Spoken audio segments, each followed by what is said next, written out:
Kasunod ng pagbusisi sa 2025 national budget, kinumpirma ni Senate President Pro Tempore Ping Lacson na totoong may 100 bilyong pisong isiningit dito gaya ng ibinunyag ni dating Congressman Zaldico. Pero paglilinaw ni Lacson, mayroong mga opisyal na tila gumamit sa pangalan ni Pangulong Bongbong Marcos para mapaikot si Ko. Nakatutok si Maki Pulido. Ang akusasyon ni dating Congressman Zaldico, 100 billion pesos ang pina-insert daw ni Pangulong Bongbong Marcos sa 2025 General Appropriations Act nung panahong nasa BICAM na ang budget. At nung naaprubahan na raw ang budget, 25% o 25 billion pesos daw ang napunta kay Pangulong Marcos. Ang sabi ni Ko, dineliver ito sa North at South Forbes Park at sa bahay sa Aguado na malapit sa Malacanang. Matapos niyang busisiin ang 2025 national budget, sabi ni Senate President Pro Tem Ping Lacson, totoong may 100 billion peso insertion. Nakita rin daw ito ni Senator Win Gatchalian, ang chairman ng Committee on Finance. Pero nang kinausap daw ni Lacson si dating DPWH Undersecretary Roberto Bernardo ukol dito, sabi ni Bernardo, ginamit lang ng ilang opisyal ang pangalan ng Pangulo para mapaikot si Ko.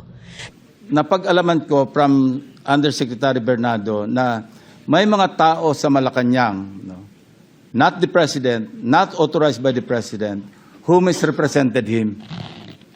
I will name some of them. Undersecretary Adrian Bersamin. He name-dropped the President, making Zaldico believe na utos ng Pangulo na ipasok sa BICAM yung insertions na 100 billion. Now, Yusek Traigib Olaybar.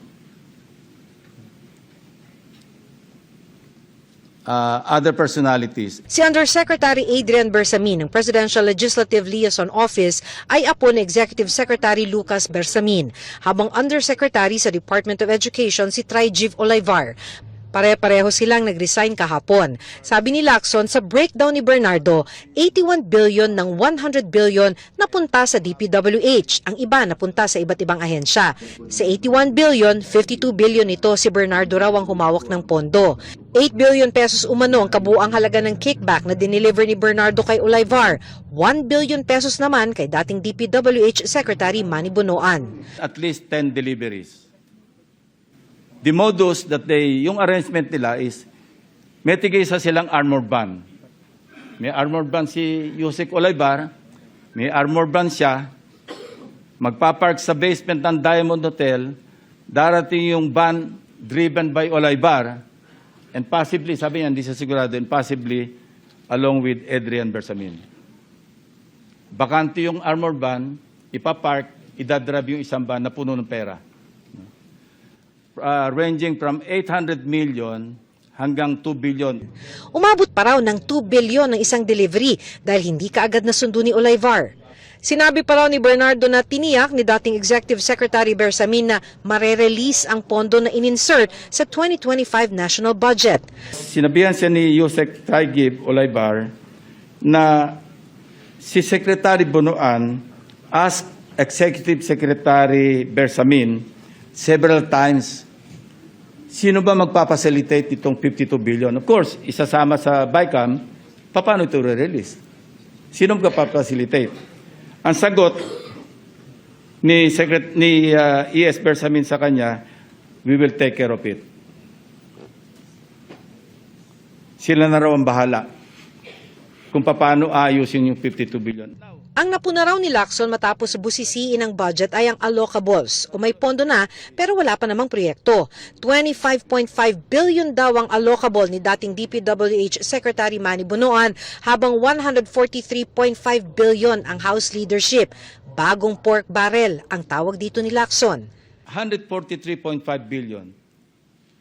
Mag-advance ng 10%. Magkano nawala sa Kaban ng Bayan? 14.35%. Write-off. Nagagaling sa mga contractors. So why would the contractors advance that much kung hindi sila siguradong sila yung mangungontrata? It sucks, Mr. President. Ang mga ibinunyag daw ni Bernardo, kanyang isinulat at ipinadala sa Pangulo kahapon. Nang matanggap daw ng Pangulo ang handwritten statement ni Bernardo, sabi ni Lacson, nasundan ito ng resignations ni na Executive Secretary Bersamin at ni Budget Secretary Amena Pangandaman. Sabi ni DepEd Secretary Sani Angara, nagsumite na rin ng resignation si Olayvar. There were resignations. Courtesy resignation is a euphemism for firing. The President is a very kind-hearted person. No? I would have suggested na tanggalin niya and then order an investigation.